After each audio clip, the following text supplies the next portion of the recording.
Ayan po. Urong, atras, abante. Pagsayabang naman, maalam na daw siyang mag-drive ng forklift. Haha. Sabi ko naman, bumili na siya ng forklift ng maalam na pala siya mag-drive. Ay kainaman aring lalaking aray. Ay, sige. Siksik. Siksik. Ayan, bababa na siya.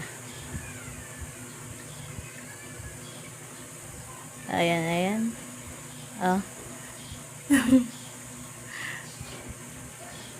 Papakita pa niyan ang kanyang dinurad. Papakita niya.